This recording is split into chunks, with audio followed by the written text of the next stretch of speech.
This is a 2013 Volkswagen GTI. I'm trying to replace the rear view mirror with the rear view backup camera. To replace it, I have to hold this bracket,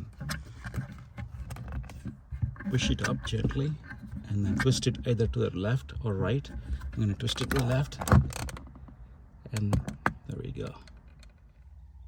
This is an adapter for the Volkswagen GTI, or most of the Volkswagens. You can use this on the existing connection. That's kind of hard to see. Hope you can see that now.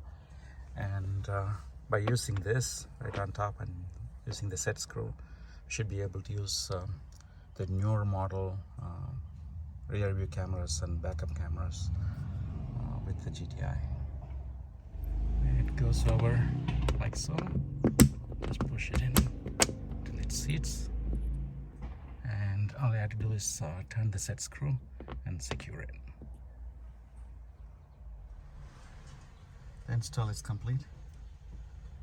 Now I can use the regular rear view mirror or camera with the GTI. Here's the new rear view mirror with the backup camera, and this unit also has the front recording camera, and I have used an adapter. Make sure it looks like a factory install, and that is going to slide into that. And then you have a set screw at the bottom to tighten it. Let's take a look. The install is complete. It's like a factory look, and there is the protective cover, and looks like a normal rear view mirror.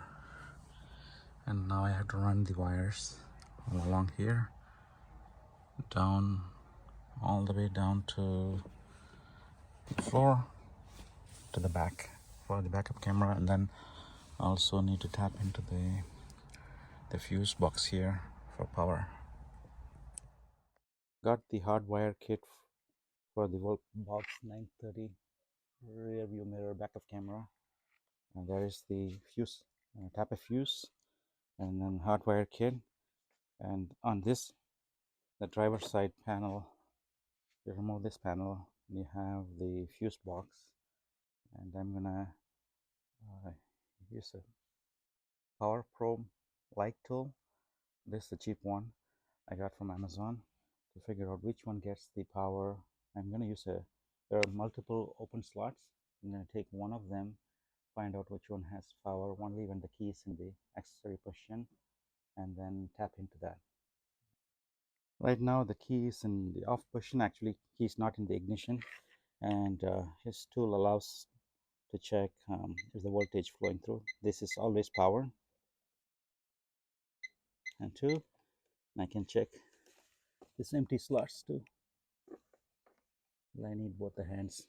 I'll be back. Found this circuit has accessory power, so I'm using tap a fuse, and turn the key to on position.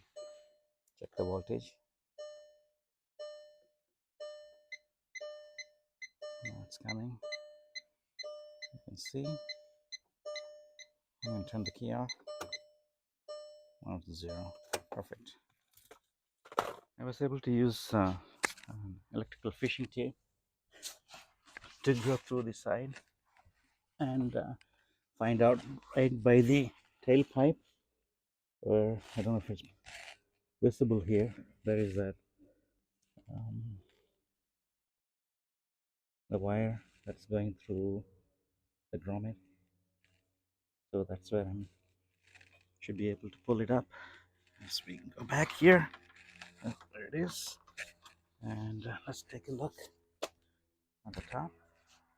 So right here will come through that grommet, so, and then I'll route it on the passenger side. This hardwire kit, I finally remembered, has a ground and then an accessory and then a battery connection. So I just connected the ground and the accessory one, and didn't work. I remember from my previous install, finally remembered that if you don't want a always on connection to the battery for the parking monitor, you get to have both of them connected to the accessory. So what I'm going to do now is to strip these and then join them together, and then just connect it to the one fuse tab that goes to the accessory fuse on the driver's side. So that's the next step. I have the hardwire connections complete.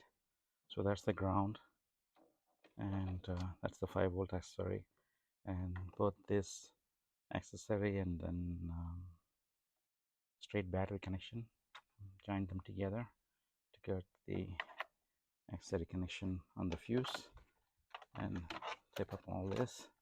I'm going to secure them right over there inside, and then route the wire right along at the top all the way to the unit.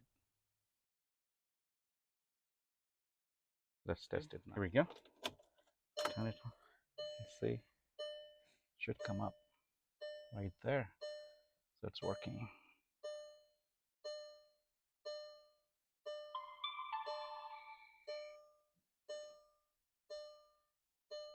All right.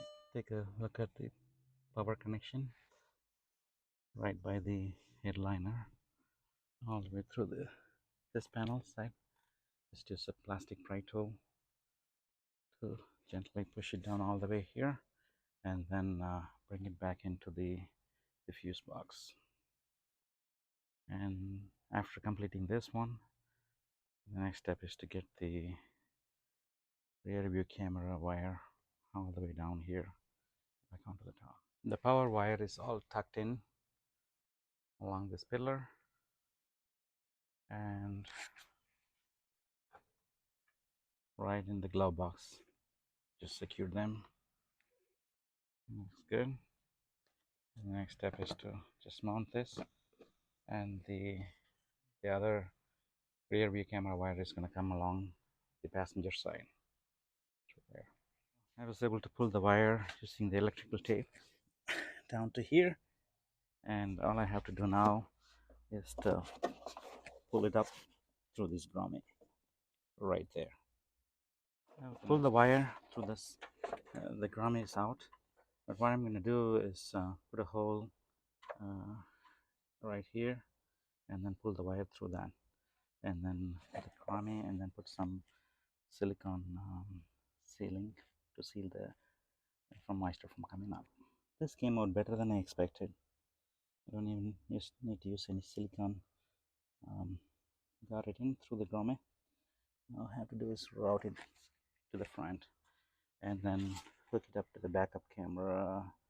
Well, hook up the trigger wire to the reverse light thing that's right there. Completed mounting the camera. Fill the small hole right here, and this one can pivot up and down, and the wires going all the way inside through the grommet. So this portion is complete. The issue I have now is the backup reverse camera trigger wire on the backup light is over there. It's all white. I get to trace that and then find out if I can tap it in right here. That's the next step. Remove this T25 Torx and then just pull it out. You can see the clip, and I can see the wiring. Hopefully I can trace it right here rather than having to go all the way up. Let's hope. Finally, have a red wire, kind of like routed from there and through here to the grommet.